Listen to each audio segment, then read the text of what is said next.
Thank you. Thank you, Steve. Hello, everyone. It's a pleasure to be here. I am happy to be the moderator of what I'm sure is going to be an evening full of great conversation, discussion. We have some wonderful guests here tonight, and I'm sure they will be providing us with, well, probably insight and some inspiration. I'm honored to be joined by these 5 women who are dedicated public servants with distinguished careers in politics and community service. And we thank you, our audience, for coming and being part of this forum. In fact, what we really want to do tonight is have this discussion be driven by your comments and your questions. So if you will get them ready and think of those, there's a microphone right here in the aisle. We're going to ask you to come up and participate and ask your question. But first of all, I'd like to introduce our guests here tonight. And why don't we hold our applause until the end, and then we'll welcome them all together.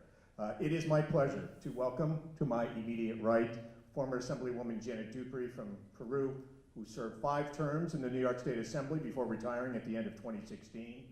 Janet represented what is now the 115th Assembly District, covering all of Clinton and Franklin counties, 4 towns in St. Lawrence County.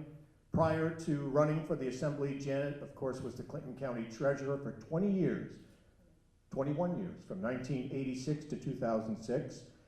And began your 41 years in public service as Clinton County Legislator, serving from 1976 until 1985.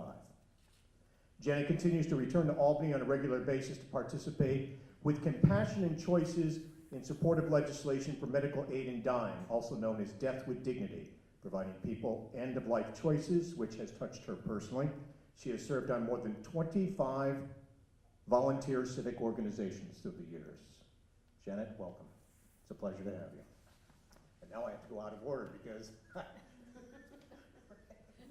I had my retirees all lined up, and so no, I do not. I like it where you are, and I just have to follow you along. Patty Waldron, thank you very much. You are actively in politics still today. You are a Clinton County Legislator representing Area 6. You live in the town of Saranac. And as most of us know, you have owned and operated the Coffee Cat in downtown Plattsburgh for the past 20 years. And prior to that, you worked as a dental assistant for 10 years at Clinton Correctional Facility in Dannemora. Patty, thank you very much for being here with us tonight. Meg, nice to have you here.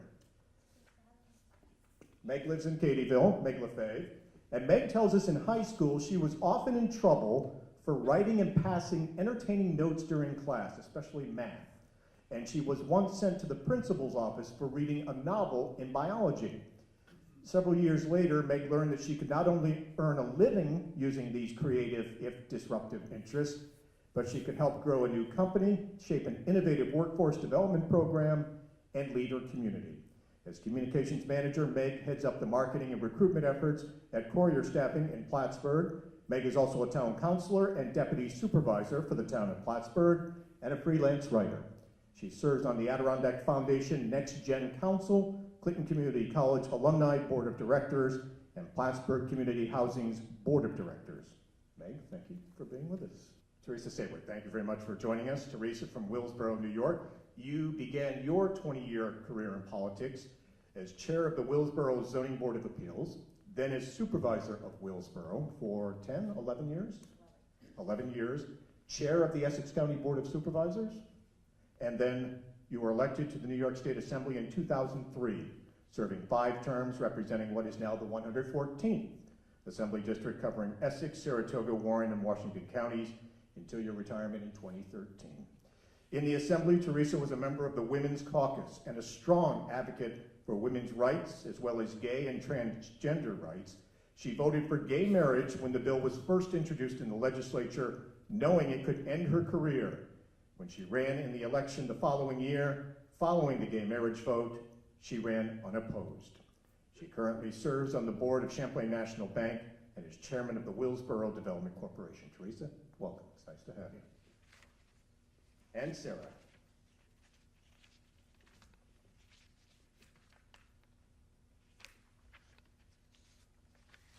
You've lived in so many places, I have 2 pages for you. Oh, jeez. Sara grew up in central Illinois, where she attended the University of Illinois and completed a master's degree in therapeutic recreation.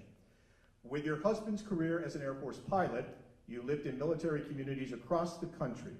You taught middle school phys ed in a very poor Mexican border town, and you worked in a migrant education program in Oklahoma. When they moved to Plattsburgh in 1972, Sara was hired by Clinton Community College to teach reading and grammar to airmen preparing to take their GED. She then joined the faculty of Clinton Community College. When her husband was transferred to Omaha, Nebraska in 1979, Sara worked in a psychiatric hospital providing therapy to teenagers while also teaching at the University of Nebraska. When they returned to Plattsburgh in 1982, Sara took on the position of Associate Executive Director for the Northern New York Center, which is now BHSN. After 11 years, she then moved to the Executive Director position at Champlain Valley Family Center until 1999, and that's when your career in politics began, thereabouts. You were elected to the Clinton County Legislature and served from 2000 until 2013, with a brief return in 2016 for a few short months to fill a vacancy. Sara is now retired. She teaches snowboarding in the winter and sings with the Boobie Sisters, which is, of course, a well-known group of breast cancer survivors. Sara, welcome. Thank you to all of you women for being with us today.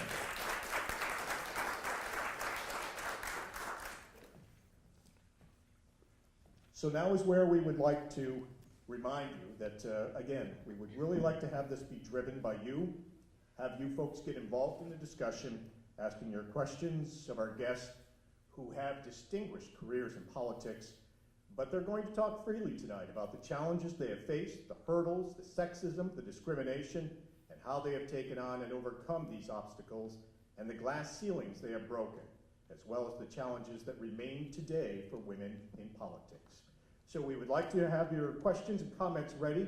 We'll ask you to come up to the microphone there in the aisle in just a few minutes. But first, now after the introductions, why don't we invite each of our guests to just say a few brief words about being here tonight, your thoughts on your career in politics, and the state of women in politics. Okay, that probably can't be summed up in a few brief moments, can it? We'll invite you to say a few words, and then we'll delve into the rest of it tonight as we go. Janet, why don't we begin with you? Sure, happy to, Tom. Thank you. Thanks for being here this evening. It was in 1975.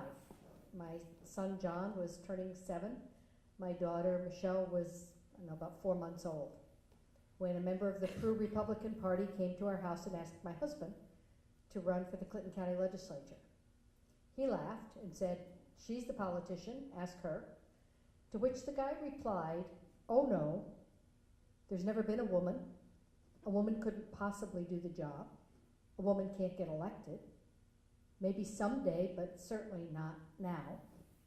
So by the time he left, I was pretty well convinced that I was going to run for the legislature, if for no other reason than to prove that a woman could run for office, whether or not I could get elected. Certainly had absolutely no idea that it would turn into a 41-year political career. But I'm delighted to be here tonight. I do hope you have some questions. I think we have a great panel, and I guess that I would like to say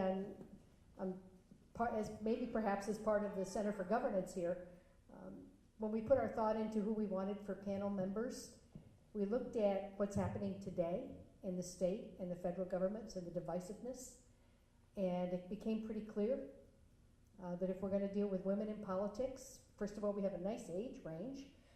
Secondly, we also, it's a bipartisan group. 2 of us are Republicans, 3 of us are Democrats, but the best part of it is that we're all friends. And so I hope that that will kind of generate through the crowd tonight too. And before I stop, can I just intercede that today is Meg LeFevre's birthday. So happy birthday, Meg. Thank you, Janet. Patty? Hi, Tom. Thank you. Yeah, I would like to thank Jan, first of all, for putting this together, and thank you, Tom, for moderating. I am a native of Saranac, New York. I grew up in the non-digital 70s with many neighboring friends and family.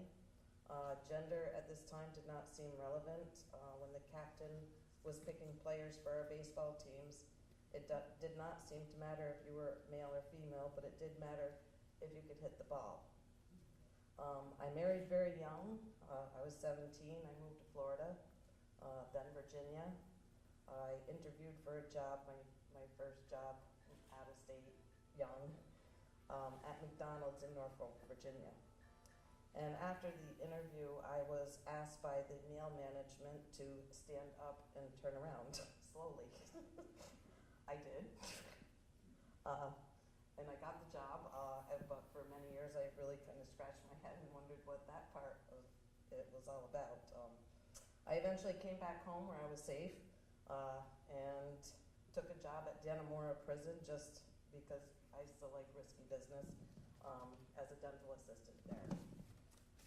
I was really never one to plan my life, but opportunities would present themselves.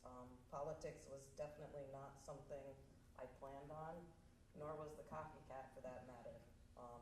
I've been very fortunate to have many rich experiences that have provided me with the confidence to move as a woman in a dominantly male environment.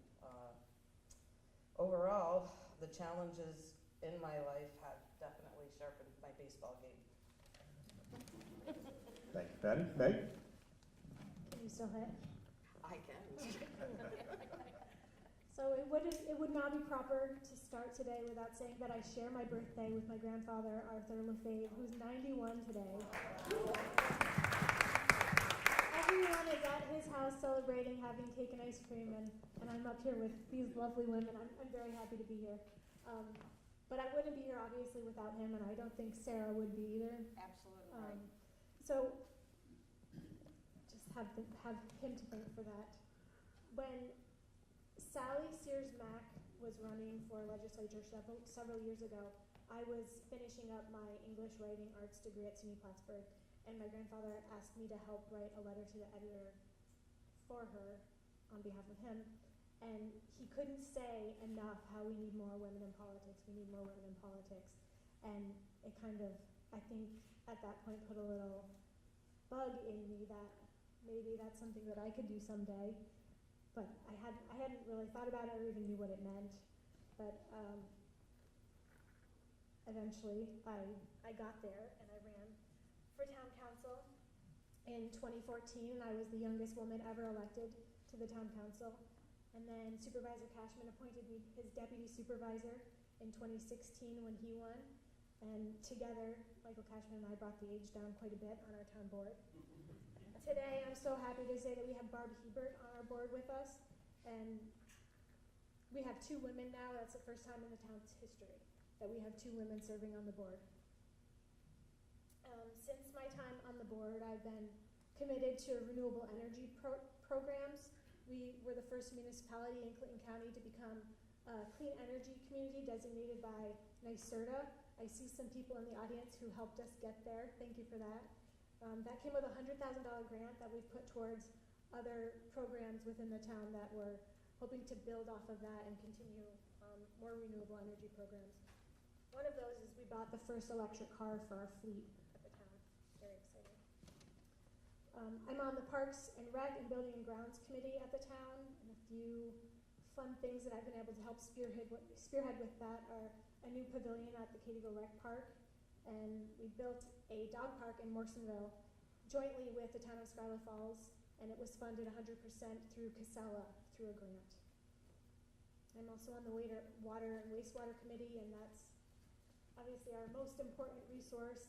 We serve some of our neighboring towns, not just the town of Plattsburgh, but it's the most important thing that we can take care of. It's been a wonderful experience to be on that committee.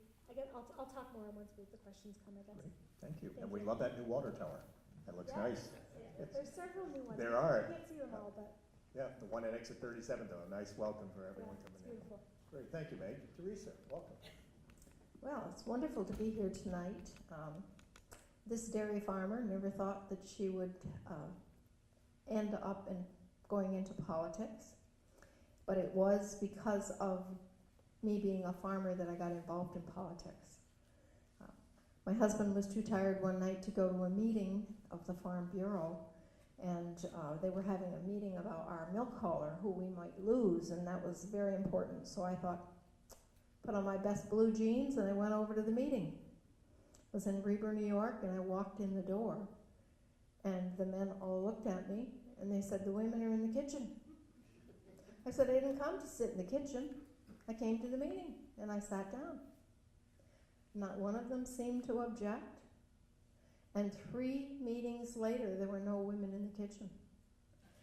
I think it just hadn't occurred to them that we would be as interested in our businesses as they were, and that's when the bug bit me. And then, of course, you heard the rest of where I went from there. Much of the time that I spent in Albany was spent working with people across the aisle. You know, working with Democrats, working with independents, working with everybody in order to get things done. And that isn't always done.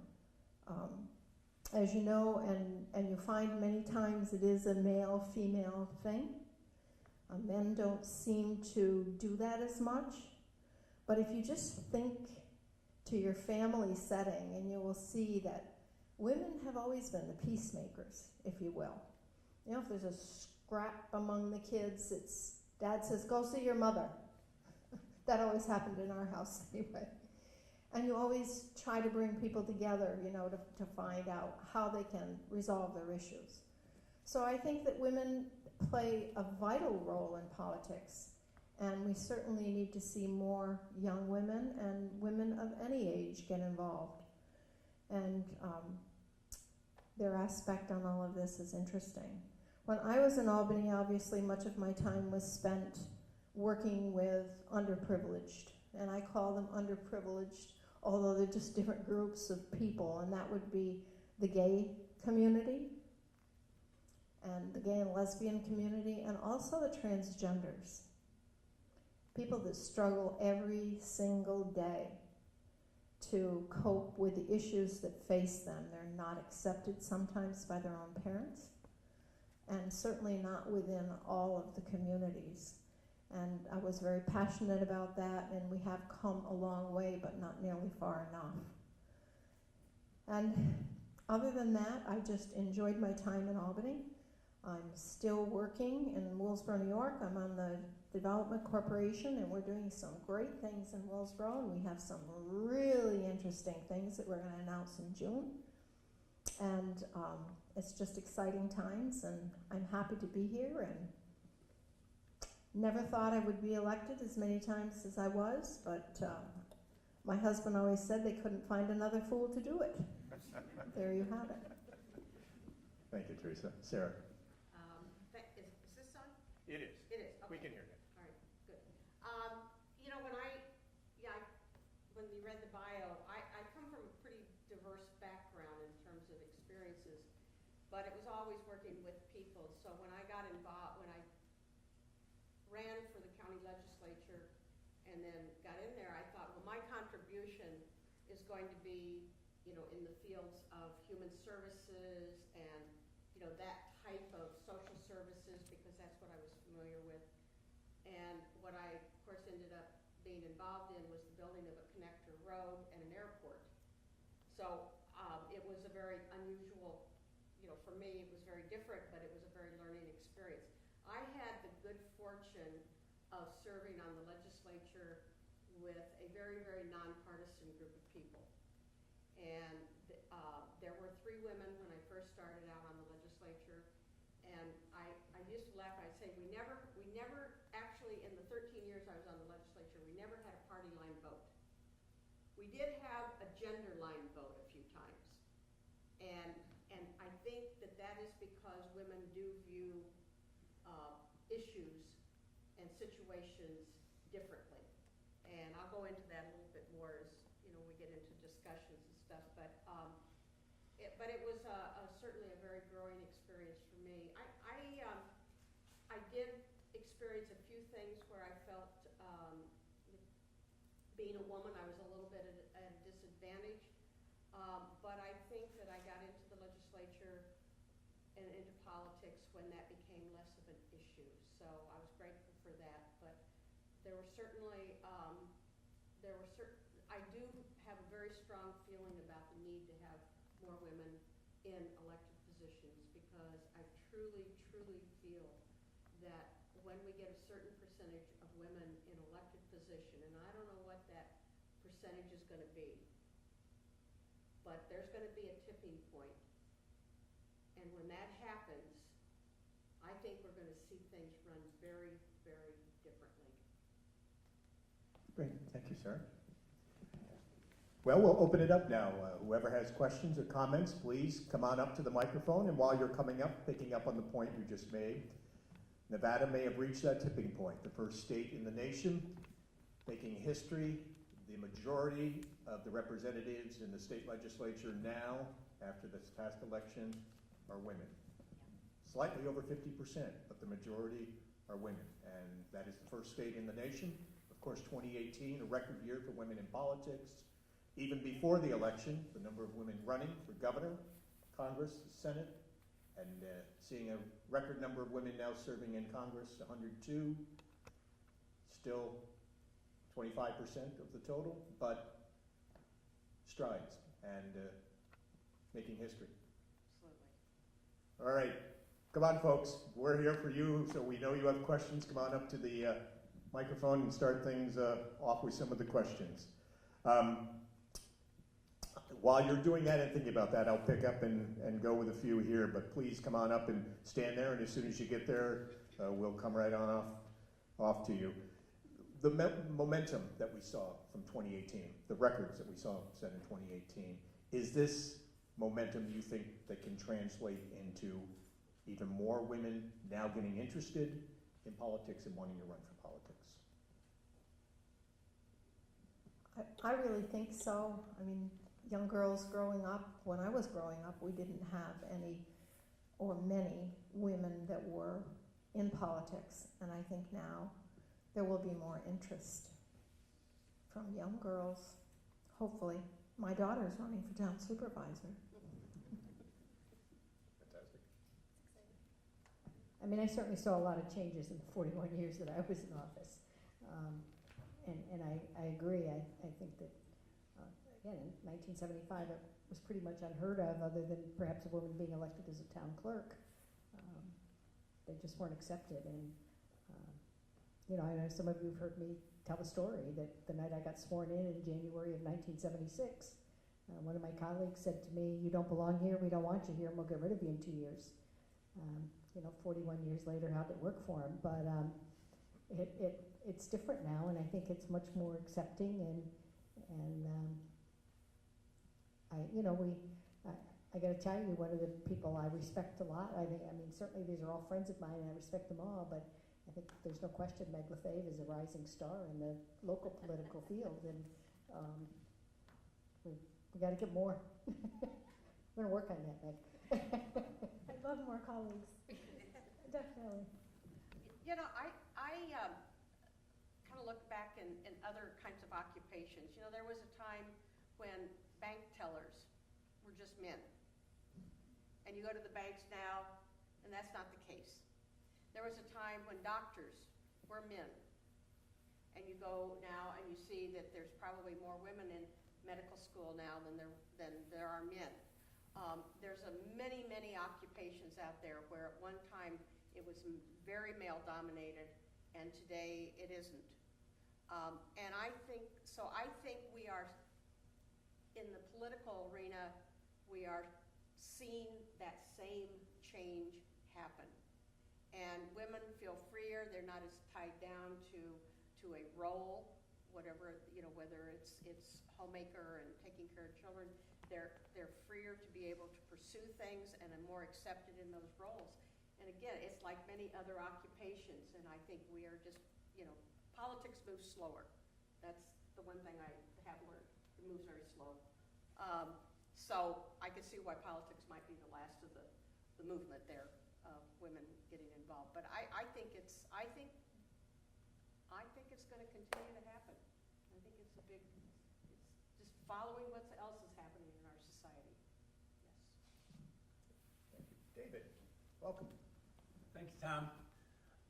I'd like to know, I know two of you are former state legislators, and I'd like to know what you perceive to be the current state of foreign language teaching and foreign language education in New York State is, and whether or not, what it would be like in the future. I'd like to ask those for the community what they think the language abilities of our community is, especially when it concerns all of the French Canadian tourists in our area. Oh, we'll start with the legislators. Former legislators. I think it's been an ongoing discussion that certainly I had, I know Teresa had when we were in Albany, and everything, every second language on everything that's printed is Spanish. We were successful in getting our highway signs up here with French.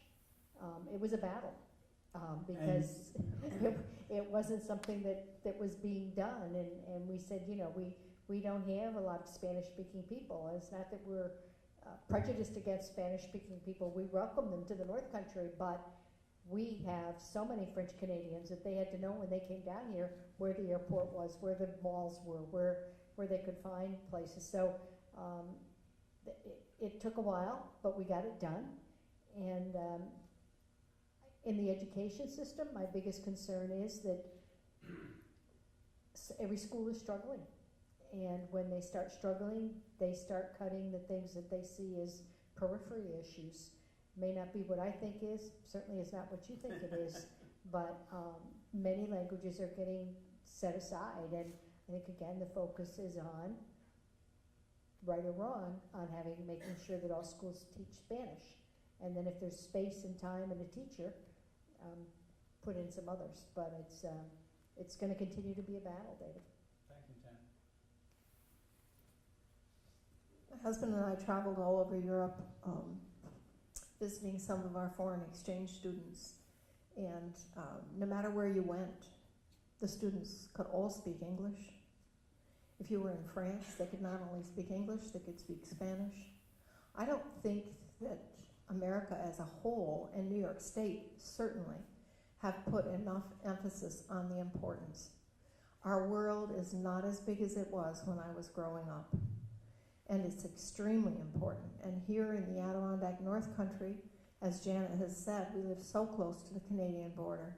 They're teaching French here in our schools, but they need to be teaching also French Canadian in our schools, because there is a difference. Some do. Some do. That's good to hear. Great, thank you, David. Who's next?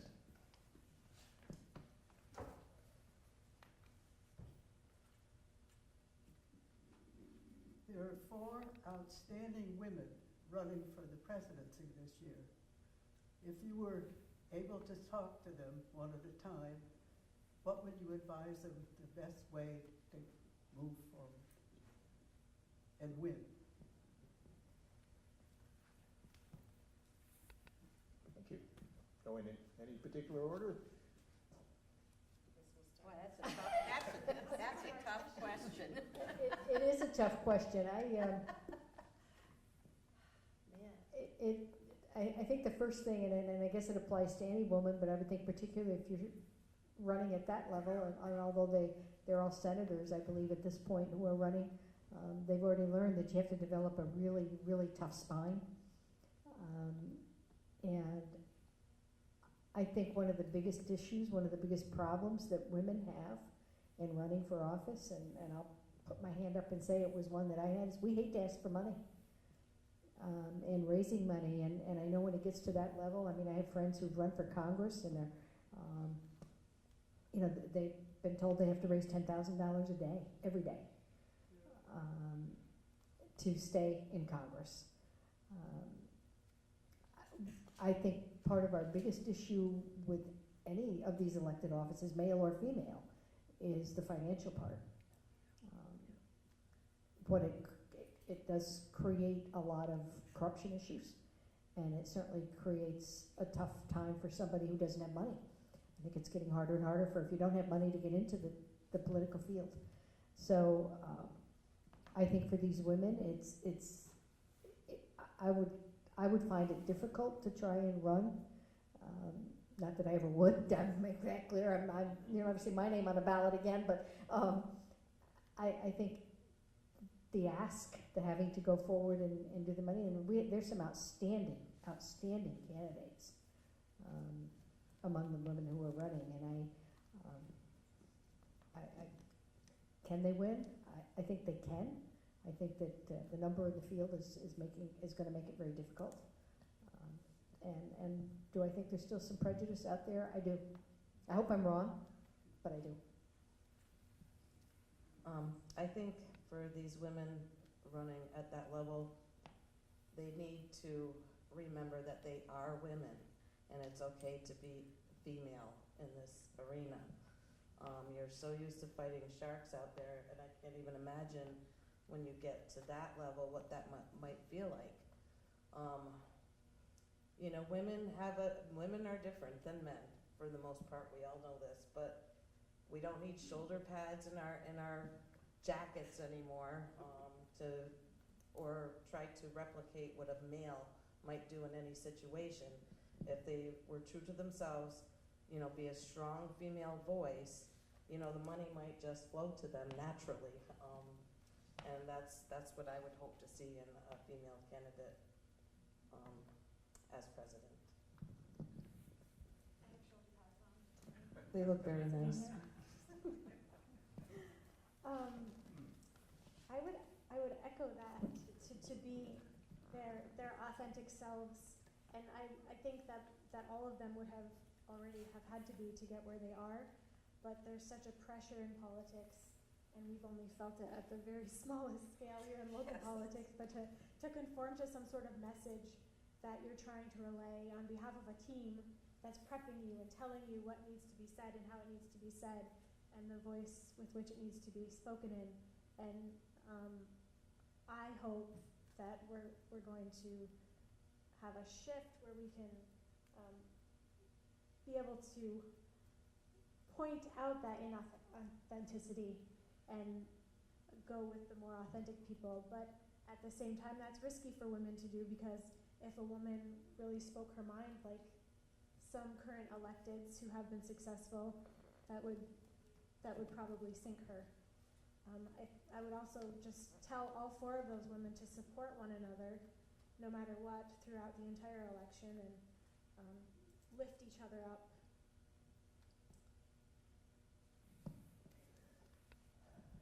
It's going to be tough for women to ascend to the presidency. We saw what happened last time. There's so many forces out there in our government today working against us. It's so much harder for a woman to be taken seriously than a man. And sometimes even within our own sex, are we challenged to have our voice carried as far as a man's voice does. Certainly the challenges with money are going to be an issue for anybody. I'm a firm believer in term limits for all of our elected officials. You know, the longer you're in, the more money you take, from the same people, the more beholden you become to them. And quite frankly, I don't think government was meant to be a career. It was meant to be public service, and then you were to go back to your community and do what you do. But women today, I'm encouraged by some of them that are talking about issues, but many of them, not just the women, the men, are just talking about the re-election and griping and all of this rhetoric that's going around, and they're not telling me, what are you going to do about education? What are you going to do about health care? You know, that's the kind of thing I want to hear about. What about our infrastructure? You know, and so it's going to be a tough year for any candidate, but particularly for women. I would love to see a woman become president, and I hope that I see that in my lifetime. I think this is probably not going to be very popular, but whatever. I kind of think that the country's not quite ready for that, and that if a woman was the vice president, that could be a significant stepping stone up to the presidency. I hope I'm wrong, but I almost feel like in the climate today that a woman could, if a woman was a vice president, I think that we would in a very short time see a woman that became elected president. If I can just add, I think I will believe that we've reached equality when we listen to the news media and they don't say the woman had on a navy dress Oh, absolutely. or a red Right. dress, And her or fingernails today were she had polished. bangs and she got a different hairstyle. Yeah. Or if they start saying the same thing about the guy had on a brown suit or a navy suit, and we're a long way from there, and until we get there, I agree with you, it's gonna take a step in the middle. Steps. Thank you. We have broken the glass ceiling in state politics in 2018. And we have, for the first time, a woman as Senate Majority Leader, African-American woman, and your Stewart Cousins. So in New York State politics, we continue to, And the Assembly Majority Leader, and the Assembly Majority Leader, correct? Crystal Peoples-Stokes, So for you to see and that, both African-American women. exactly, for you to see that, I understand they're Democrats from another party, but for you, what did that mean to you and Teresa to see a woman, two women now, advance to leadership positions like that? It was wonderful. Neither Janet or I ever thought about party when we were elected. I mean, that's for when you're running. You know, you run on a certain party affiliation. But when you're elected, you're there to work with everybody and to represent everybody. And so that's what we did. But to see these women ascend, you cannot help but feel the heart go like this, because, yeah, you know, in our lifetime, to see this happening it's extremely important, especially when I look at my grandchildren. And we know that they will have it a little bit easier than we did because of the way we all forged through, every one of us up here tonight, and many of you women in the audience. But it is heartwarming. But to see that in New York State, New York has always been very progressive, a very progressive state. And you know, I'm just proud to have been able to serve there and to see this happening and to see our friends. I mean, there are friends ascending up to these positions. It's pretty darned exciting. I think one of the things Teresa just said, though, is that, you know, you and Janet, you went in there, once you were elected, you know, you had to be in a party, but once you were elected, you were there to serve the people, the state, your area. And I think that's the value of women in politics, because I think that's how women approach a position like that, and they approach their work that way. They're much more, women look at issues and think how it's going to impact on the community. Irregardless, you can have differences of opinion within how that's going to work, but it's a much more, a broader look at, let's work together. I want to speak on a really personal level right now. Crystal Peoples-Stokes, who Teresa and I both worked with, but for several years I was the ranking Republican member on the Government Operations Committee, and the last, I'm going to say 3 or 4 years, Crystal Peoples-Stokes was the chair of that committee. We became incredibly close friends, and one of the years that I was, again, facing my 3rd primary election, she offered to come from Buffalo up here to campaign with me if I felt that she could be of any help. And to her credit, she laughed and she said, if you think an African-American woman from Buffalo can help you in the North Country, you just give me a call. We've had and she meant it. She was absolutely sincere. And we've had a great friendship, and it was just wonderful to see her in Albany when I was down there about a month ago. I'll be down there again next week, and when I was down there a month ago to advocate and lobby on behalf of Planned Parenthood, Senator Andrea Stewart Cousins came over and asked to have a picture done with me. And so, yes, they are friends. They are intelligent, bright women who are doing an outstanding job in their positions. And for the first time ever, it was good to hear when the news media talked about the budget negotiations, 2 men and a woman in the room working out. Some things haven't changed, but it was nice to hear that she was joining the other 2. Locally, it seems that towns and cities, the legislature, the councils are still very male-dominated. Do you see that changing?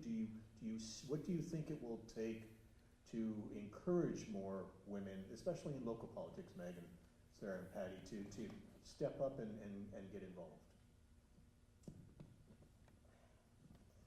I think the old soldiers are slowly going out of the picture. And no offense, but really that is kind of an issue, you know, how they were brought up, the way things used to be done. When women now work, you know, just alongside their husbands, they have support. We have a whole new generation coming through. I think I have noticed it in my 6 years. First of all, I love all of the gentlemen I work with, very much. And I love one of them a lot. But you can see the thought of gender really isn't, there's no gender thought in the younger generation. And we're getting there. I think, you know, once we have, it's very scary for anybody to run for public office. It seems to me that because there are men already in these positions, that they're the ones recommending their buddies to run, or, you know, so basically if there's just me on the legislature as the female, then I'm the one that would have to, you know, or the party, the female members in the party, however that looks, to encourage females to run. But, you know, I think many times it's often, you know, they know somebody and would endorse that candidate, however that looks. So it's frightening running if you're putting yourself out there. And, you know, you finding somebody to rise to that occasion is pretty tough. Patty makes a good point that in local politics, it is very much about who you know that might run, that might be a good candidate, that might be able to win, and then that might be able to actually do the job.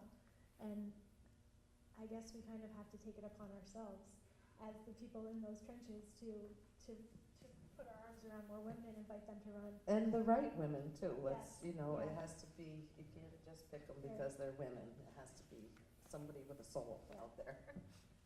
When you ran last time, I wrote a letter to the editor and I said, we don't need 10 men on the Clinton County Legislature. Thank you, Meg. I think We need you topped that off for We me. need Patty to continue doing what she's doing, not because she's effective at it, but she's the only gosh darn woman who's showing up to those meetings every however often you guys meet. Many times. That's just so important. But when I came onto the legislature for 6 months, Patty was on the legislature, and I think, you know, we just would smile at each other. It was like, you know, it's kindred souls here. So I filled a little void there for a short period of time. Thank you, Sara. You're welcome. Can I ask you a question? Unless you have a follow-up. No, I was just going to say, if you were going to give advice, someone was thinking about it, what advice would you give them? If they're a young woman was thinking about, should I run? Should I run for town? I would first of all ask them why. I guess I wouldn't even look at it as a gender situation on that part, but, you know, I would ask them why. What are you going to do for your district if you win? How are you going to win, more importantly? And are you aware of the issues with, you know, all of these things that we had to learn flying on campaigns by the seat of our pants. But you would just try as hard as you could to let them know it's not an easy ride for either male or female, and to expect the unexpected and to continue to pound on doors. And do as though you said you would do. You know, if you make a promise, try to keep that. When we had the congressional race last year, and there were so many candidates, and there was quite a few women that were running in the primary. One of they all met with me and asked me my opinion, and I said, I just want you to know that when you run for public office and you get elected, you are a public figure. And my own experience came very quickly when I was sworn in, because I was diagnosed with breast cancer 2 weeks after I was sworn in, and it was in the newspaper, and it was on TV, and I told them that. I said, that's what it means to be a public figure, and you have to be comfortable with that, and that's a tough one. Fortunately, it was a very positive thing for me, but it certainly could, in some situations, not be a positive. And thank you, Joe, you were very good during that time. Well, one of the questions I think we have to ask when people ask, particularly young women ask about running, is we need to also ask them, why not? Why not you? Because people don't realize how much they have to offer. You know, when you ask that question combined with the questions you said, but why not? Why not run? I said that to my daughter when she was thinking about running. Why not? Why not you? Well, Mom, they're going to think you pushed me. I said, have I ever pushed you before? She said, millions of times. But it is important to encourage young women and young men to get involved. Yep. We need younger people coming up through the ranks. It's a delight to see young people sitting here amongst us, not quite so young. And very important, young, enthusiastic ideas. Those are important. We're living in a world that's so much different than when Jen and I first started out. One of the things Jen and I did that I think is really, really unique, and we did many times together, was to encourage the members who we served with to understand our districts better. And we brought a contingent of people, the NCON committee chair as one, up to the Adirondacks, because we would try repeatedly to get bills passed. And if the environmental groups said not to pass it, they wouldn't pass it. So we decided we were going to take them north to the Adirondacks, and we had a lot of people sign up. Everybody wanted to go until they found out we weren't going to Lake Placid and we weren't going to Lake George. We were going to Newcomb, New York. That's where we were going. It wasn't quite so exciting. But we gained so much in the NCON committee. Particularly, I got a couple of bills passed that never would have passed if the chairman had not seen what was happening up there with his own eyes. So we couldn't have gotten done what we did without everybody's help in the legislature.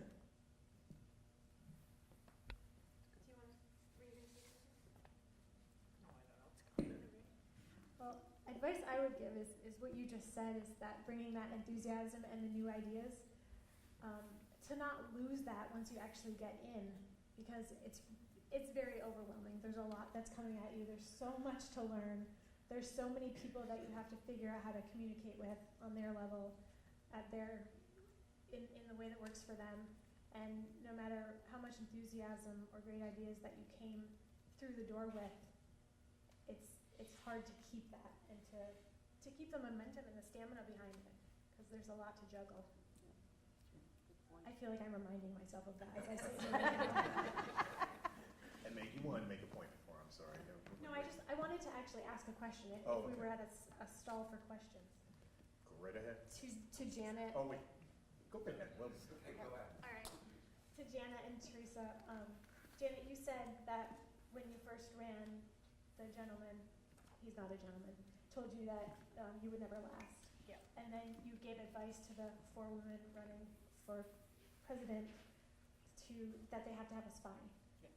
How did you at that time not take it personally that that man told you you would never last? And how did you come back? How did you keep coming back? I think it's the Irish in me. You know, my grandmother was born in Ireland on St. Patrick's Day. I think I inherited it. I gotta, it's not something I've talked about much, but that first night, and I got through that first night, and we had our meeting, and I walked out, and I got in my car, and sat in the parking lot at the county government center, and at the time, by the way, we hadn't even built what's the current government center. It was under construction. And I got in my car and I sat there and I said, what the hell was I thinking? I should have listened to my mother, who told me good girls don't get into politics. And, I cried part of the way home, and then I thought, you know what? They're not going to push me out. I'm not going to let it happen. And I guess I want to make it clear that it was a bipartisan thing for the first few years I was there. I had some Republican colleagues who were nasty, and some Democrat colleagues who were nasty, and some in each party who were incredibly generous and mentored me and fostered me and gave me a lot of guidance. And so I think that's part of the best part of that as I look back at it. And you know, I've had time now that I'm just kind of retired to sort of think about it, and I think that is truly what made me so bipartisan over the years. And listen, and I'm happy to say, and I've said it before, Dick Coffey, who was the late Dick Coffey, and Bob Garrow were the first two people to step forward and say, you need help, you let us know. And I'm not saying that the others didn't, but they were, because they were the Democrats, and it was just kind of I was feeling my way.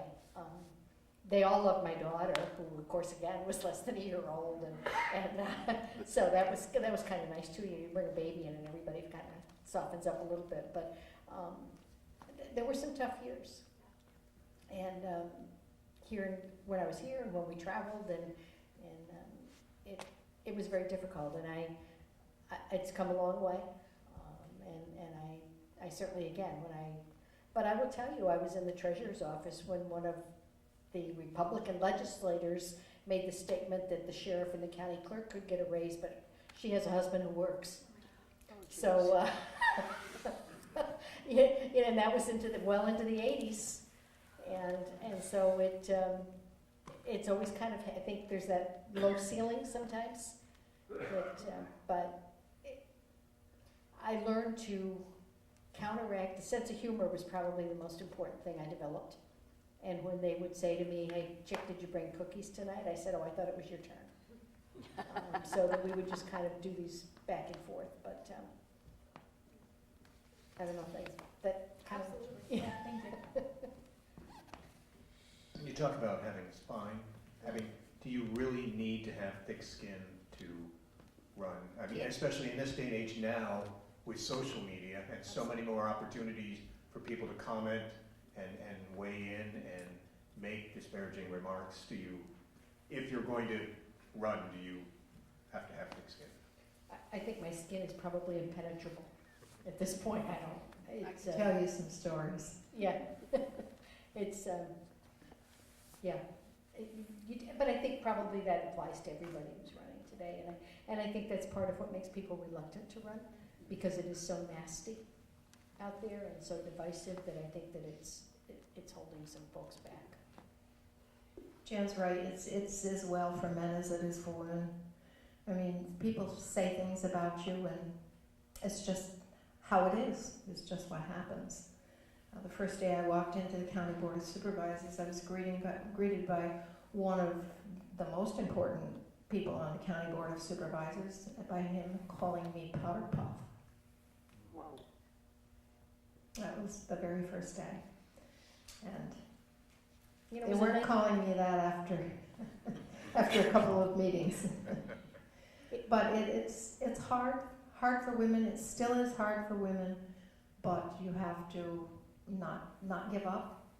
We have a different perspective, as I've said before, but we are as good at this as men are, and sometimes we're even better.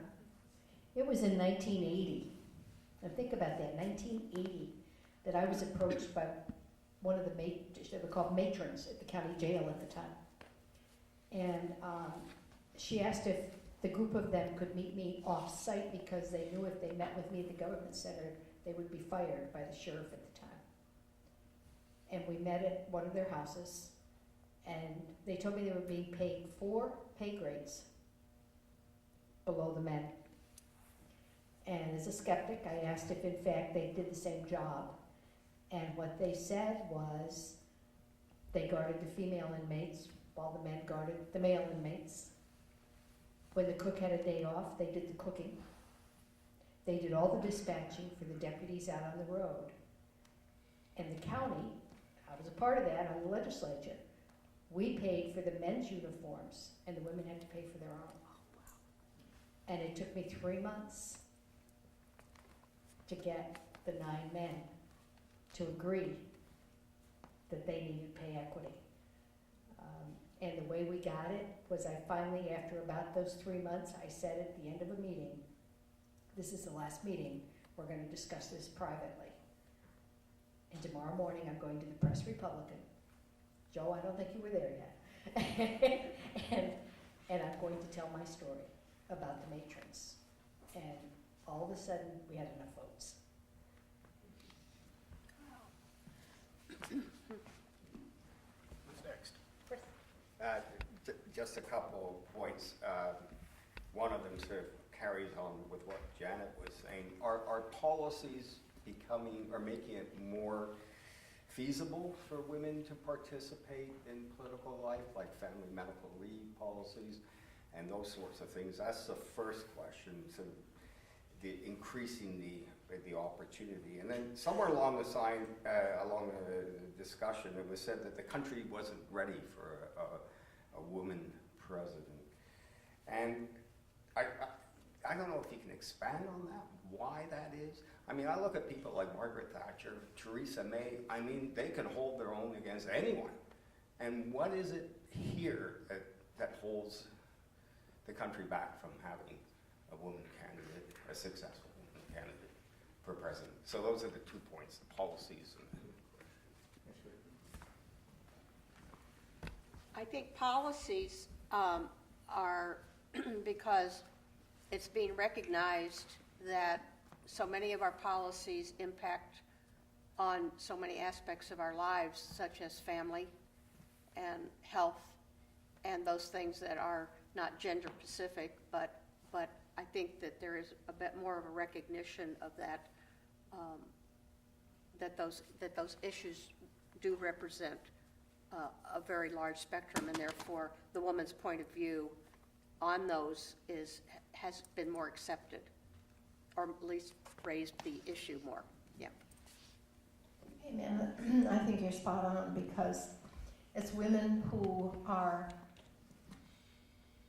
we are the ones that bring the issues that cause people to have to look at extra time off for pregnancy, daycare, all of those things they cost a lot of money.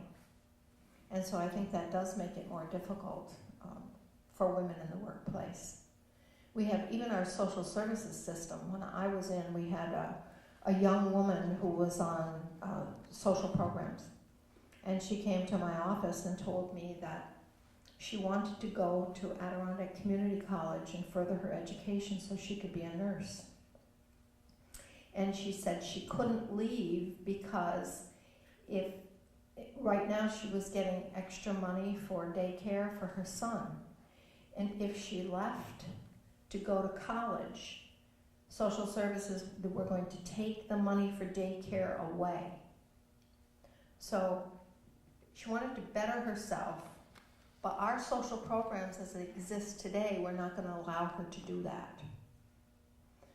We were able to do some things so that she could put her child in a different program, and things worked out. But the whole system that we work with today is wired differently when it comes to families, but it affects women more than it affects men.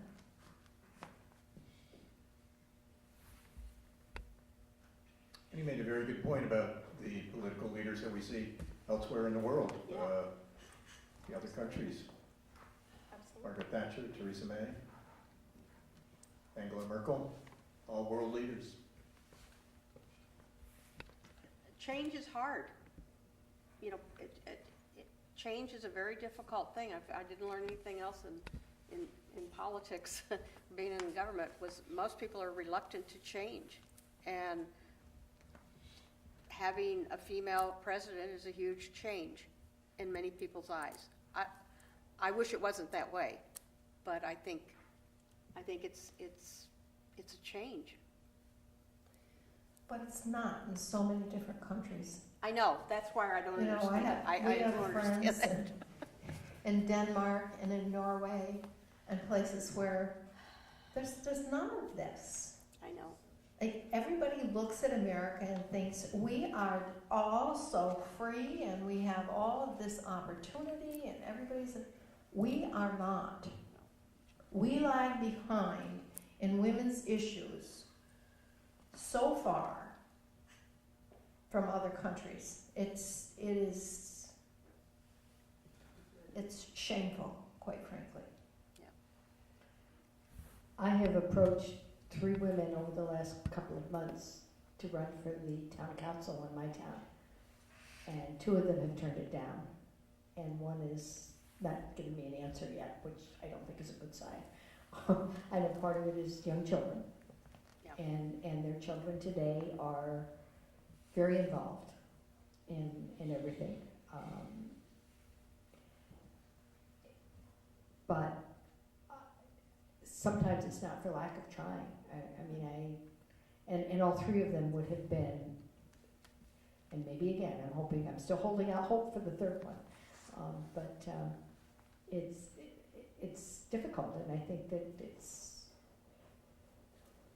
of course, it's sometimes just about as hard to get men to run right now too. So, but I think it is particularly difficult for women, and I think the first thing that first thing they've all said to me is, well, gee, I don't know about my kids. Yeah. You know, my daughter's going into high school for the first time. I don't want to miss any games. So and I've had the same thing from men, but I think it is particularly so with women. Because we're the caregivers, you know, and that's part of it. If you succeed, if you have luck convincing her to run, for anyone that does want to run for office, how do they go about it? How do they make their wishes known? Who do they reach out to? How do they, once they say, you know, Janet asked me to do this, I'm going to consider this, yes, I'm going to do it. What are the steps they then take to run? Depends on the level of the position. Right. At a town position, it's caucus. And that's an open caucus where people come in and vote for the candidates who are being nominated. At the county legislature position, it's done by petition.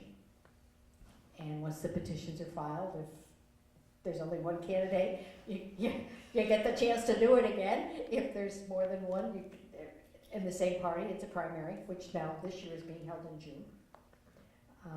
And at the state level, it's by petition, and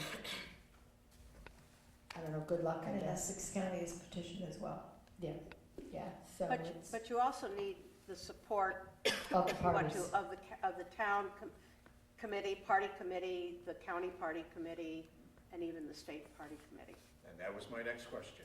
How much support do political parties provide? How critical is it that you have to get that support from those parties to advance? Well, it's certainly vital when you're running for any office to have support from some party or another. Not that you can't do it without it, particularly in a small town, but it is important. I know for us in the New York State Assembly, it was very, very important to have the support of a political party because it takes so much money to run. You know, you need other people helping you. You can't do it alone.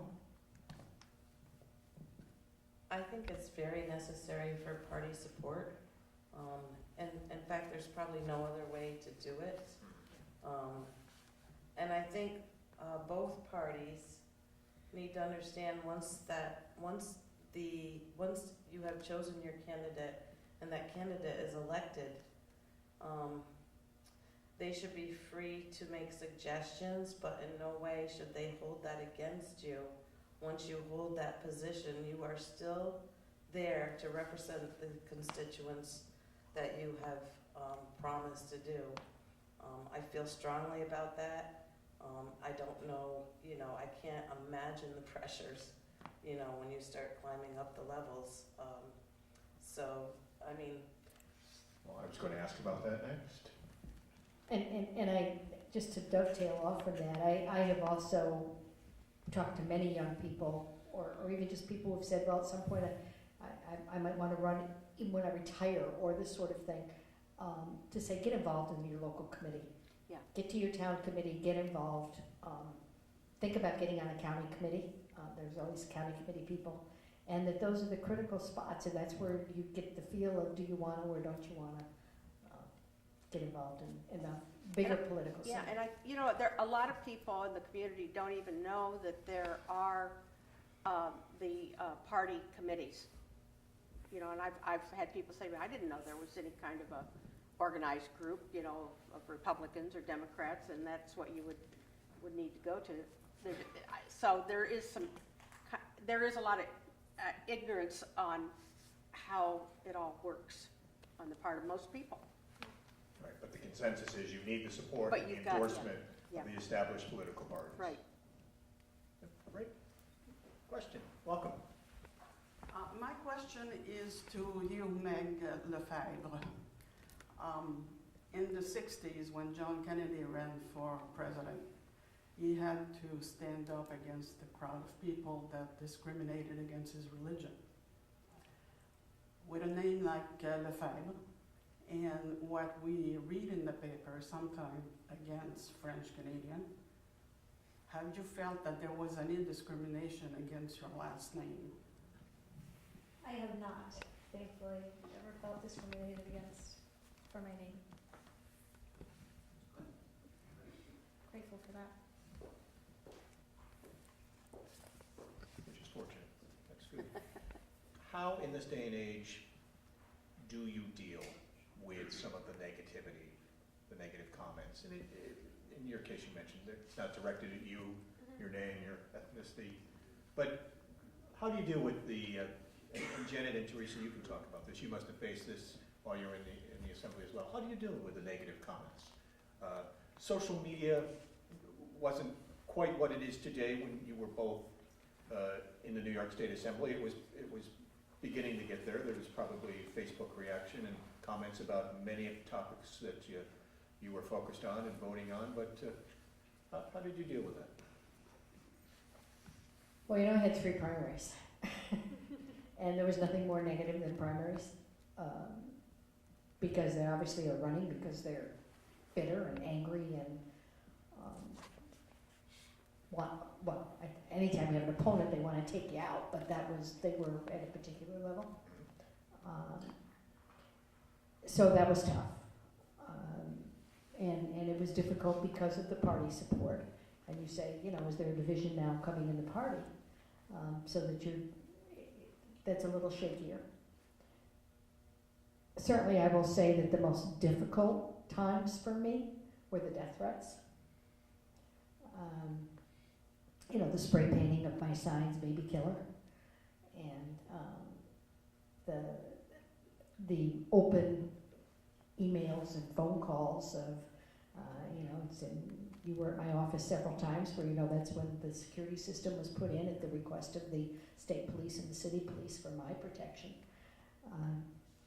And then we finally put it in at my house. So it was, it was the result of standing up for what I will always believe, and I guess my most proud moments in supporting same-sex marriage. Not the first time, but the second and third and fourth and whatever, how many times it took us to finally get it passed. Supporting gender,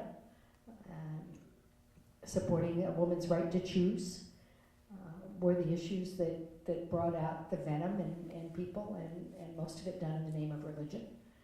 And so those were the really tough times, and I was much more worried about my family than I was about myself. But you know, I had friends who offered to escort me wherever I went, and I thought, you know, we're in the North Country. This is just bizarre. It just shouldn't be happening. And again, I also found a lot of bipartisan support for me personally during those times. But they were tough. They were very tough. Teresa, did you face much the same? You were one of the first I did. to support gay right. I gay did, marriage. but I never had, I think I got a pass because my son is gay. And when I told my story, obviously, you know, people understood that it was kind of different. It was coming from a mom. But I did have death threats, and they didn't have to do with abortion. In fact, it was a different issue, and it was 2 different times. And to the day that I left Albany, there was a plainclothesman on the floor where my office was. The death threat came when I voted against a bill that was put together for shared parenting between mom and dad. And the reason I voted against it sounds like a good idea, that there would be split visiting times and totally shared parenting between a divorced couple. But the New York State Association of Lawyers said that the bill put the parents' wishes and interests ahead of the children, and that it was not a good bill and it should not be voted for, and I voted against it. And I got a phone call that I dismissed as just hung up and didn't pay any attention to it, and then I got some emails, and they were pretty threatening and talked about times they had seen me on the road and where I was, and of course my district was rural. But, you know, you just carry on. What are you going to do? But they're out there, and those things happen when you take a stand on something that is controversial. And I'm sure it has happened to many other politicians, not just Jen and I. But it is what it is. You know, it's a tough world. You know, I'm still supporting something that's controversial with the death with dignity, the medical aid dying, and had some threats when I was still in office. I haven't had them since I got out, although I'm lobbying next week again for the bill. I've been down a couple of times so far this year, will continue to be. It's something I'm incredibly personally passionate about, but it's, so yeah, I mean, I think that, again, when you have a conviction about something, you take the consequences as you have to, but it's interesting the way people will react and how nasty they can be. I just want to thank you both for standing up for those really important issues. That's what we were elected to do. Yeah. And That's the right thing. death with dignity, that's one of those bills that really isn't partisan. It's not No, it's not Republican or partisan. Democratic. Picking up on that point, when you faced, I'm sorry, David, I'll be right with you. When you faced a very tough, difficult, contentious issue like that, how do you make a decision? How do you then deal with those who don't agree with your decision? Each one was different for me on the way I reached my decision.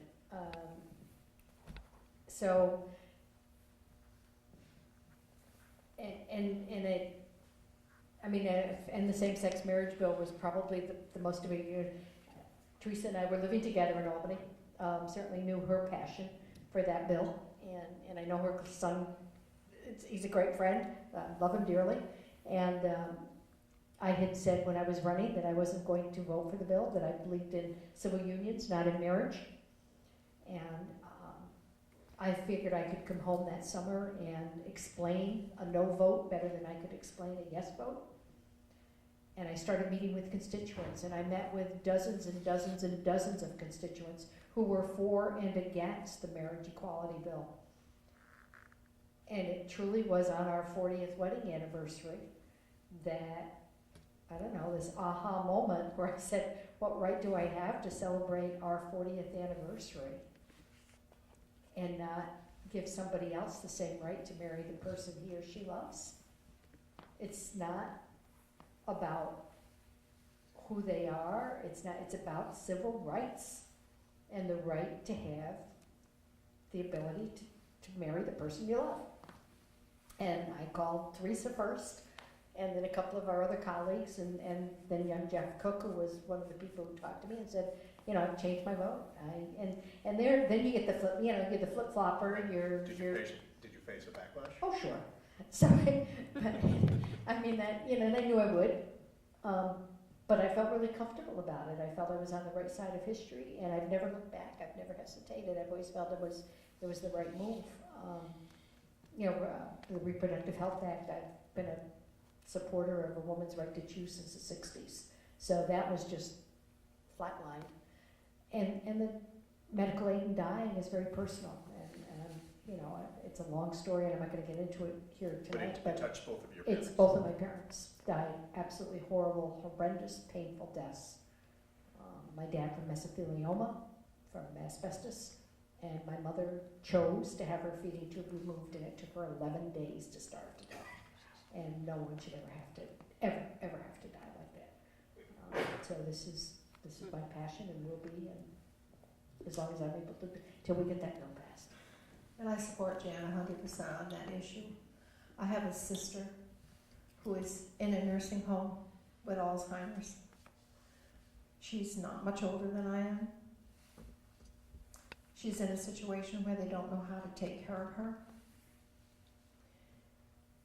They're taking physical care of her as far as she's clean, she's fed, but there's no stimulation at all. There's nothing. She is wasting away sitting in a wheelchair.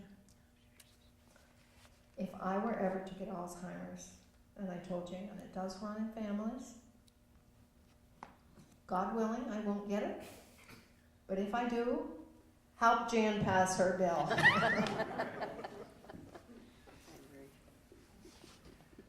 David? Yeah, I'd just like to know, what's the best way for your constituents to get a hold of you? Email, phone call, corner you in the shopping center, what? All of the It's above. all of the above. Right now, I'm not as easy to get a hold of as I used to be. I will say that when I These was two in, ladies. one of the things people don't think of if you're running is something you need to keep on your mind. I'm sure you ladies all have this, but I could be shopping. It didn't matter whether I was in Hamilton County or whether I was in Saratoga County or Essex County or Warren County, wherever I was.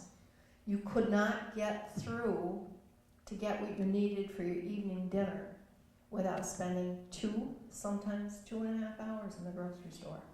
So your life is an open book. And if you're going to represent the people, they expect you to answer the phone. They expect you to give them the time of day. And I know, I can't speak for all politicians, but I know that Jan and I always did that. And so, Except once. I stopped in Saratoga to do some shopping on my way home. And as I walked in, a guy walked up to me and said, "You're Teresa Sayward, and I need to talk to you." I said, "I'm not Teresa Sayward." And he said, "I know you." I said, "I promise you I am not Teresa Sayward. I absolutely am not." And he said, "I think I know." I said, "I'm not Teresa Sayward." I just kept running along. she I probably figured he'd lost never me a vote for her vote. again.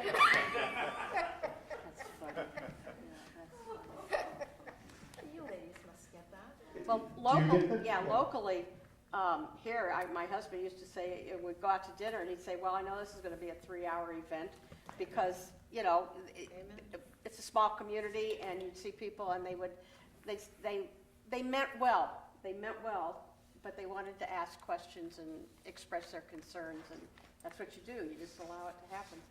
Are you telling me it doesn't happen to you anywhere? It still happens to me. Okay, thank Yeah. you. Yeah, it still happens. Thank you. But you also told us, Janet, when you retired, that some of the greatest satisfaction for you had major bills that you voted on in Albany, but some of the greatest satisfaction for you came from hearing from constituents Yeah, and being able to help them. That absolutely. I mean, now that I'm retired, and people ask me how I am about it, I still miss the constituent work.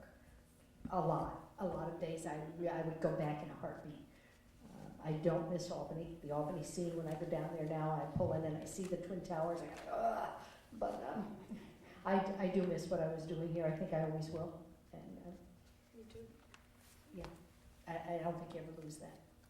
At the town level, we're just dealing with a lot of roads and water and codes and zoning. So if somebody has an issue, I love to say, why don't you join a committee? You can help us solve that problem. It's good.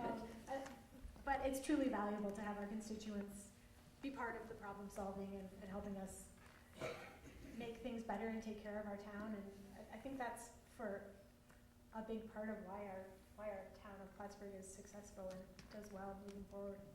And you said that, Patty, you mentioned, Sara, you mentioned that you get along very well, you get along very well with your legislators. Yeah. You do as well, but have there been times and issues that you have supported something, you felt strongly about something that's put you at odds with your colleagues? Yes. Probably many times. The PLA project for the airport, that was probably the most heated moment of, I wouldn't say disagreement, but it was disagreement and many talks. I just felt strongly that we have the developers in Plattsburgh that have been doing, the same developers for many years, and we really hadn't given our union a fair shot. And I was brought up with many union contractors and construction workers, whether it be plumbers, crane operators, but they're always traveling, whether it's Poughkeepsie, leaving their families to do so.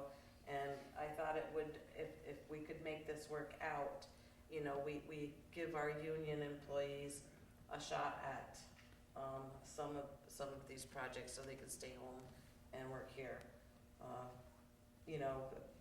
There are many issues you can disagree on, but one thing really nice is there's very many long conversations on and proving your point of view.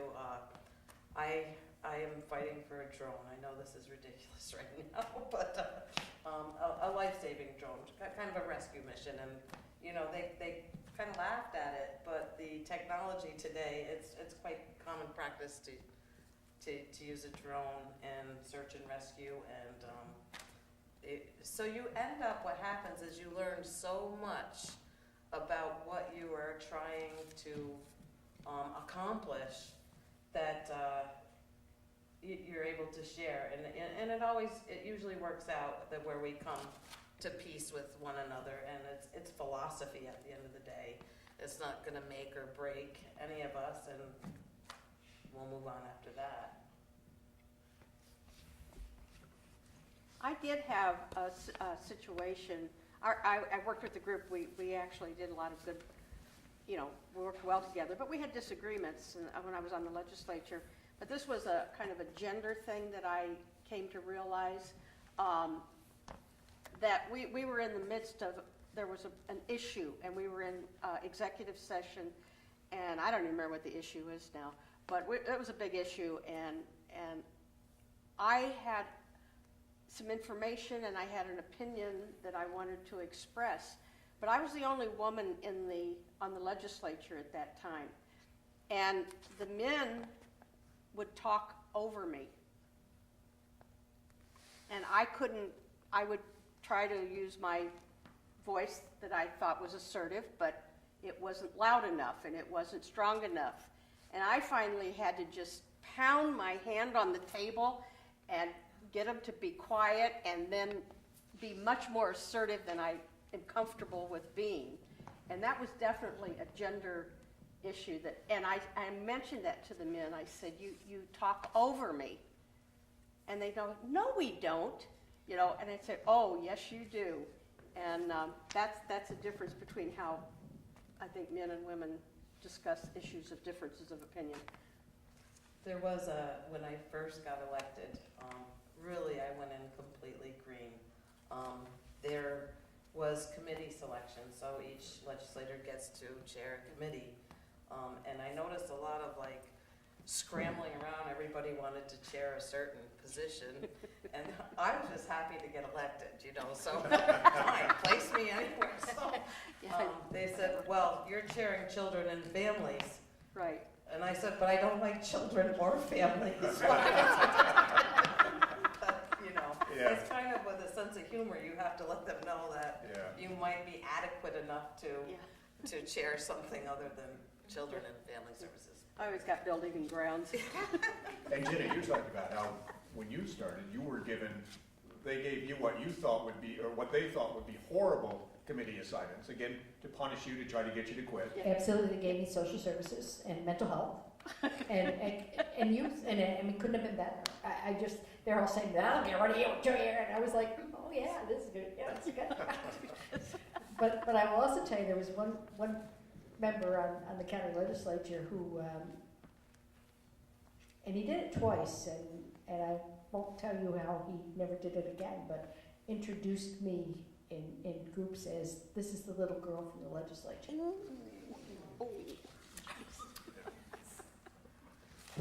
Thank you for paving the way, ladies.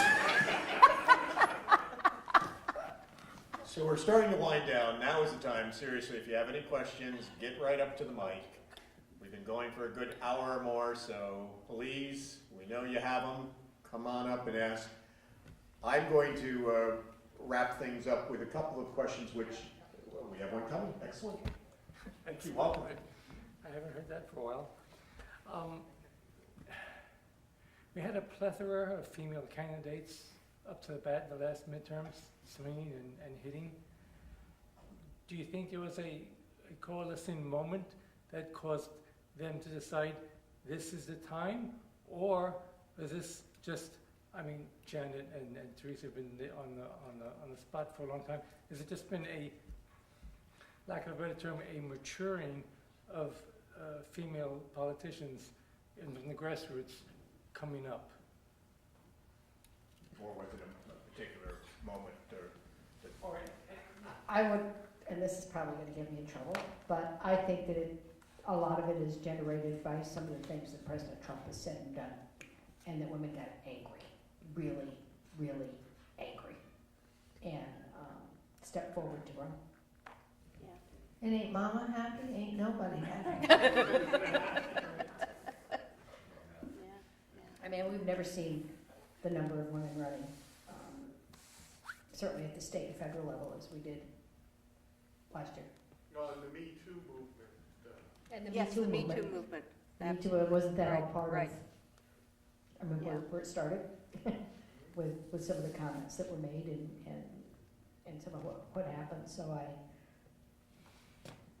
I had I was at the Women's March in Washington, D.C. the day after the Trump inauguration. And what an amazing and powerful experience that was. I mean, just the sheer number of women and men, but women that were there of all ages and all nationalities. And people were there in wheelchairs and walkers, and you know, all kinds of disabilities were represented. But it was a very, very powerful message and experience. And I think that has also motivated a lot of women to get involved. I think it was definitely obviously the election in 2016, the presidential election, that angered so many women and made us want to stand up and keep our heads held a little bit higher and put ourselves out there a little bit more. I recently watched a documentary about Alexandria Ocasio-Cortez and a few other women who ran for office around the nation, and AOC said at one point, 100 of us have to run for one of us to win. Mm-hmm. And I think that we have to keep reminding ourselves of that. And I think the attack on again, the women's right to choose and other issues sparked a lot of people. That certainly was part of the impetus for the march. And we saw the passion in 2018. Do you think we're going to see it continue into 2020? It's early. Yes, the presidential race is in full swing, and a few of the other races are starting to attract people. But do you think we'll see it in 2020 at the same level we saw it in 2018? I hope so. I hope so too, but I think that passion is hard to sustain over the long term, and we have to be balanced and measured in our movements. And I hope that the folks who came out to run in 2018 will run again in 2020, because sometimes that second time around and that momentum is really what can tip you over the edge. And the irony of it is that we talk about how many more women there are and how many more we hope to continue with, and yet we aren't sure that a woman can get elected president. There's really, it's kind of an ironic. We weren't sure Trump would get elected either. In fact, we were very unsure that he wouldn't get elected. So we could look for a great surprise this time around too. And in 2018, did we see a trickle-down effect? Did we see more people interested in the county races, getting involved in county politics and town politics? I think so. Yeah. Voter turnout was extremely high, so that would affect all of the local races. Right, right. Voter turnout for sure, and there are groups like North Country Respect and Change Through Action that were started by women and have become involved. I haven't seen them step forward to run, but again, maybe that's because we haven't encouraged them as much as we should. Yes. So I would just like to say Hillary Clinton did get more votes than Donald Trump. I think the country's absolutely ready for a woman to be president and vice president. It can't come quick enough. Like, God willing, it'll come in 2020. Many of the men who voted for Donald Trump. A lot of Democratic men, a lot of men. He won like 60% of men, short of hitting a lot of us up in the head. And it wasn't me, but what do you say to men to get them to believe that women are equal? It's not just a gender thing, that women, can do the same job.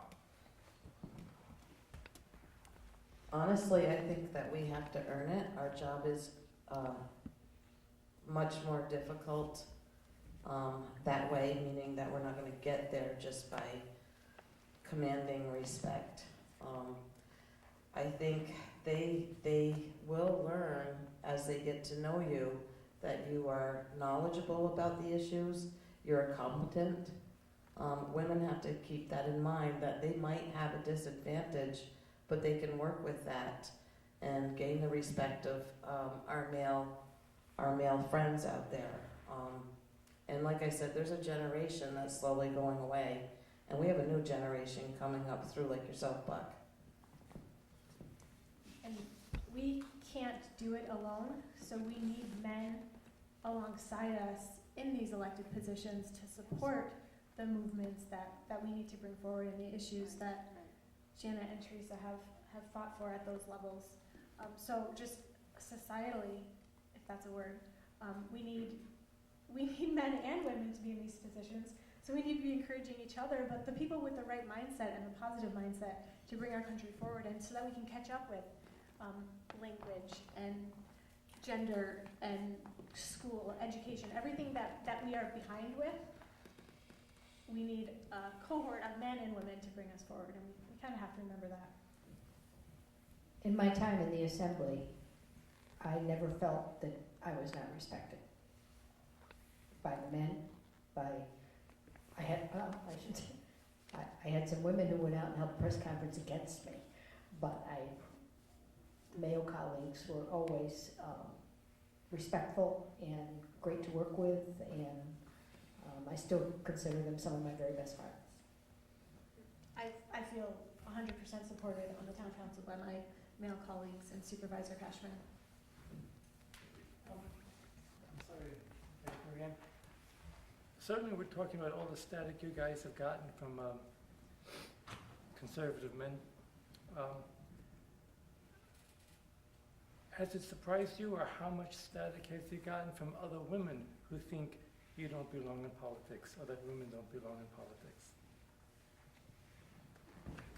Probably about equal, I had my fair share. surprisingly enough. Yeah. I probably had, I would guess about equal. But several of the death threats came from women. Yeah, and you will rot in hell kind of thing. A lot of them, and more. Well, no, I was going to say more because of the right to choose, but that's not accurate. Pretty evenly divided, and it was when I stood on the floor and spoke about a woman's right to choose that 3 of the female colleagues went out and held a press conference against me, saying that they felt I should get thrown out of the Republican conference and be forced to resign from office.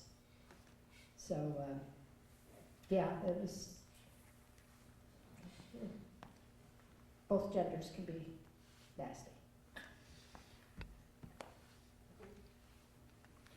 Welcome. Do you think Plattsburgh's ready to have a female mayor? Hell yes. I'm not from Plattsburgh. I can tell you, Plattsburgh is progressive. I watch what's happening up there, and I am delighted at what this young lady's office is doing for Plattsburgh, New York, and kudos to them. And if you're from Plattsburgh, you can do anything you want. No, I think Plattsburgh's ready for a woman mayor. It's time. I do too. You want to run? Overtime. Oh, okay. And even if we're not talking politics, this community has a lot of people who want to support people and see them do well. So no matter what it is that you want to do, there are a lot of people in this community that want to help you be successful. Great. I think we'll wind it down. What I'd like to ask, you know that a moderator is going to ask you these 2 questions at the very end. If we're having a discussion about politics, as you look back over your career, some of you are still in the midst of your career, but as you look back over your career, is there that one issue you would vote in differently on? Is there that one thing you look back on and say, now with reflection and hindsight, I would have made a different choice?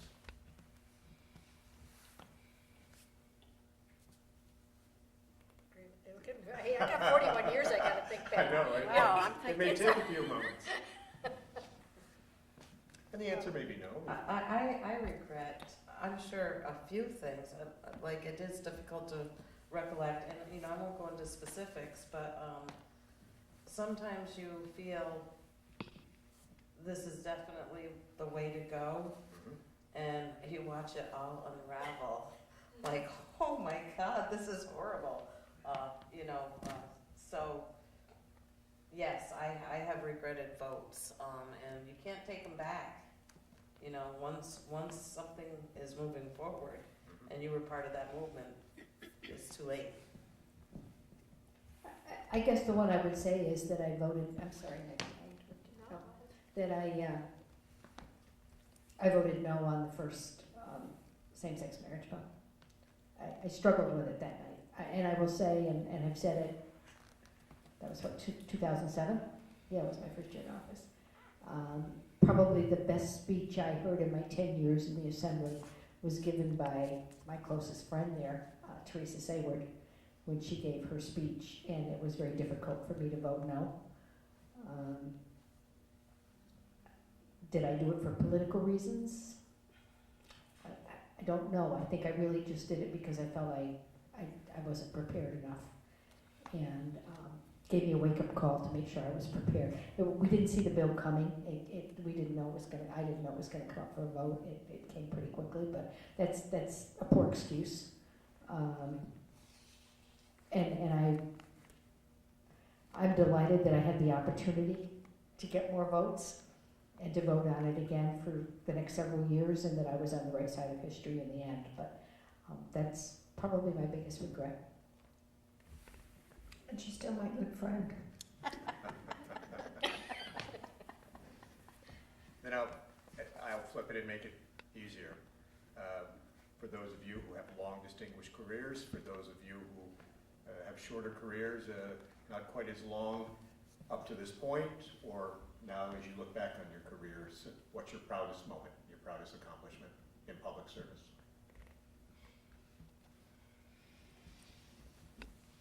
And obviously has to be the gay marriage bill. I would have liked to have been there longer, I guess, to see more things done with the transgender community. It's tough to pick just one. But I guess if I have to pick just one, because there's three that are very special to me, but the one would be my ability to work with the autistic community. And for the 10 years I was there, I was able to have the governor declare May 12th as Asperger's Syndrome Day. My grandson Jeremy will be 25 on Mother's Day. We're very proud of him. It's been difficult, and in working with the autism spectrum folks, working very closely with then Majority Leader Joe Morelli, who is now in Congress, on the autism insurance bill. And that insurance bill assured that anyone on the spectrum was entitled to health insurance. Because prior to that time, all of the programs that especially infants and even some adults, but particularly infants, needed physical therapy, occupational therapy, speech therapy. None of them were covered as health issues for someone on the spectrum, and we got them included in that bill. And one of our young colleagues at the time turned to me and said that it was going to save his family about $40,000 a year. So I'm very proud of that. And I'm very proud of having worked across the aisle with Joe Morelli on that, and the fact that he reached out to me and said, "You're more of an expert than I am on this. Let's make it right. Let's get it right." So that was a good time. And we'll ask you the other two, if you can't make it one. The other two were my support of the Reproductive Health Act, and wish I had been there to see it voted on. I was invited down to the bill signing and couldn't get there this year. And the other, of course, the marriage equality bill. I mean, I think all three of those have changed history. Okay. Well, on a much smaller level, I was extremely happy to have the Coldbrook Bridge replaced. Absolutely. And I also think, I have been extremely vocal. I'm on the Intercounty of the Adirondack Committee, and I travel around the Adirondacks, once a month and get to hear a lot of issues. But living in Saranac, in the town of Saranac, or anything west of the Saranac School, broadband and cellular service is a huge concern.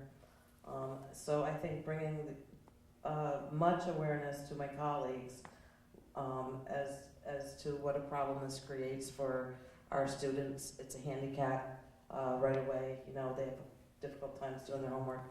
And of course, cellular service is just a danger out there. So I continue to help work on those issues, and of course, without the state helping us out with that too. But so there's definitely not a lack of understanding of what that is like out there. On an even smaller level, we're not changing history at the town, but I think it would have to be the renewable energy programs that we've focused on. I think my voice on the town board kind of focused our whole town on the importance of sustainability, and we've been able to make some headway there and have a lot of other projects coming forward as far as that goes. You are changing history when you do that. Yes, you are. Anyway. Teresa? Certainly, number one is, as I've said before, the gay marriage bill, but secondly, it would be the work that I did right here at home in the Adirondack Park.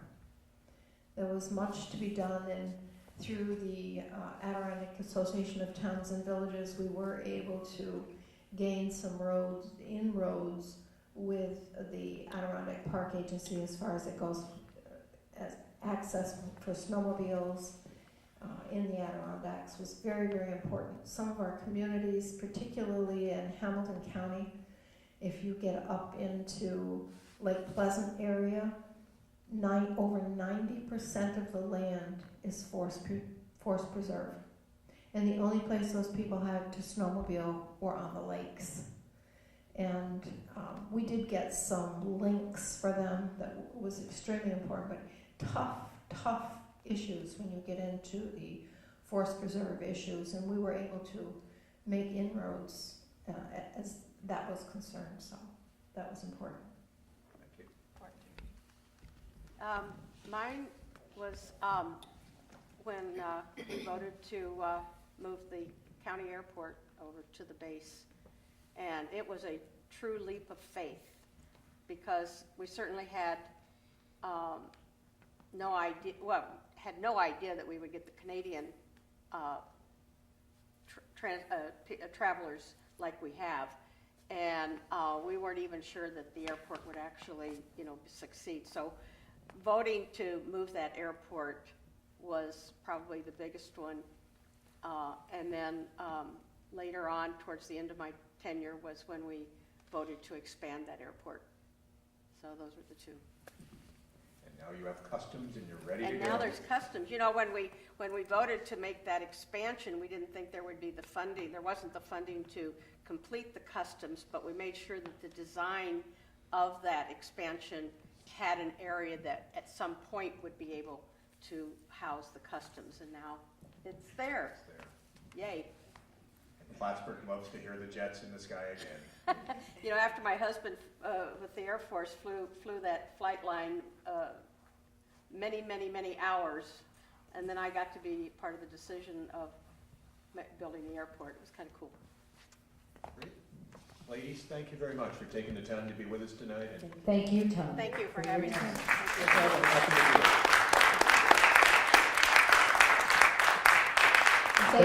thank you all for coming. We appreciate it. Thank you.